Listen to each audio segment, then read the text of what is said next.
All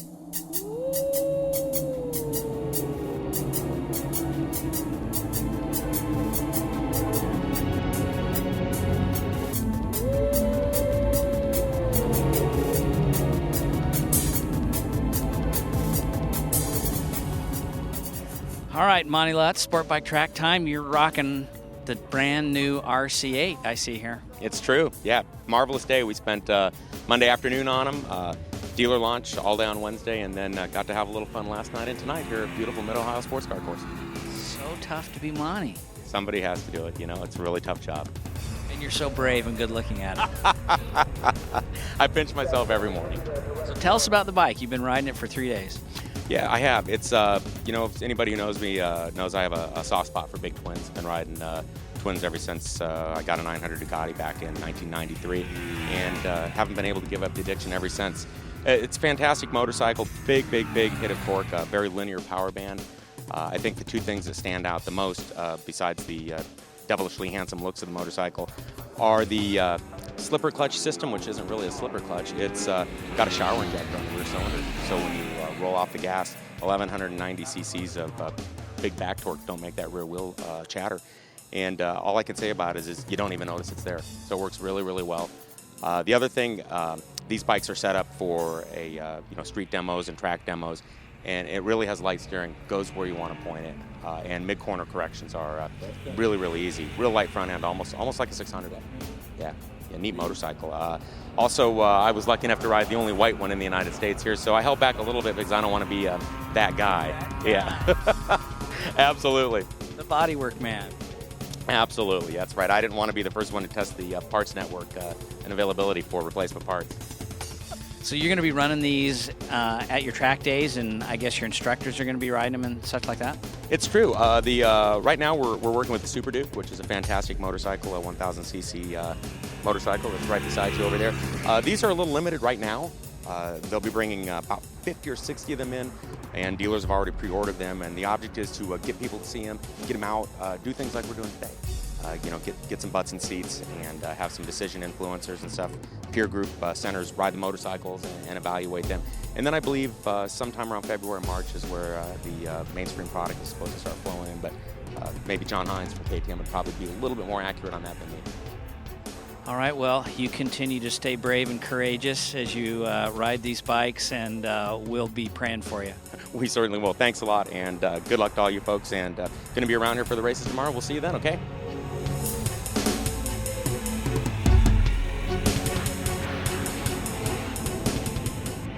The RC8 comes stock with Marchesini aluminum rim, Pirelli tires, and really the very top of the line Brembo monoblock brakes. You can't get a better brake system for the street today.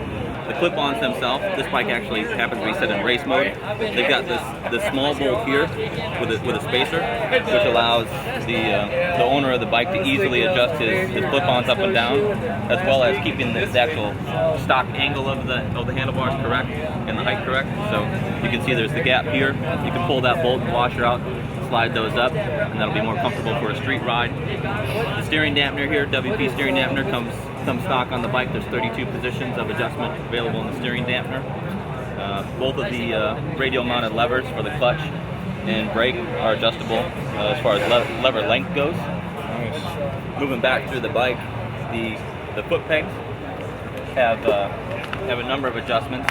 This here is set in a higher mode for someone that wants a more aggressive riding position. So you can see the bolts are mounted here. You can slide that down to the lower mounted bolt position, as well as you can take out these silver washers to allow the foot peg to be adjusted up as well as down. The shift linkage itself here has two different mounting adjustments here to allow adjustment for leverage on the shifter itself. You can adjust the shifter linkage to, of course, adjust the actual actuator up or down, and then the toe position here is adjustable in three different holes. So you can really fine tune it to the size of the rider's foot, to the length, to the aggressive or more street riding positions that they're looking for. The other thing is on the actuator here, there's two holes you see. In our hard equipment catalog, we offer a GP style shift adapter. So the bike comes stock from the factory, pre-drilled to accept that adapter. and shift the linkage from standard to GP style. The ride height of the bike is also adjustable. You loosen up this pinch bolt, and you can see on the top of this eccentric nut there's a low, and on the bottom is high. You can rotate that to infinite positions in between and get 7 millimeters of ride height adjustment on the bike. The rear shock itself has 2-stage compression adjustments right here, as well as, of course, preload and rebound dampening on the bottom. And one of the unique things they did is there's a hole drilled through the swing arm to allow quick access to the rebound dampening with a screwdriver without taking off any of the plastic. So you can get quick rebound adjustments on the rear shock with minimal effort.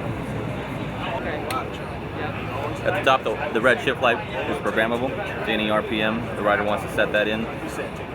The yellow caution light on the bottom will display whatever the caution is for the motorcycle in that particular case the next service is due. You can set the service intervals to whatever interval is appropriate for the rider and the bike.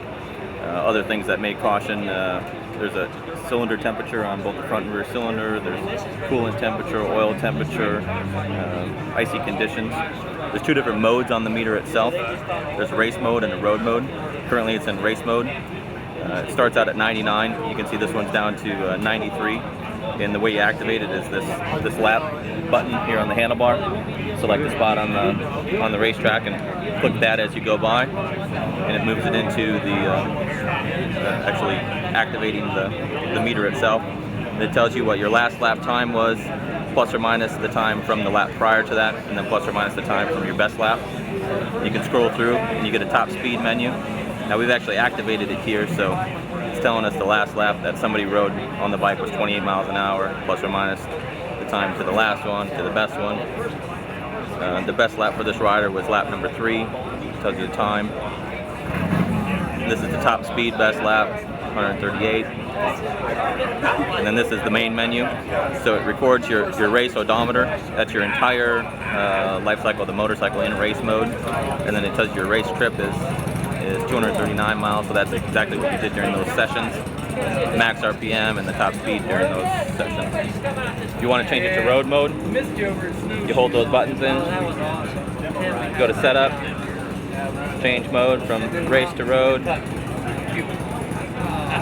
back to exit, and then it goes into road mode. So you have your odometer, your trip distance, trip time, average speed during the session, your fuel distance, outside temperature, 78.5 today, your fuel range, also the distance to the next service.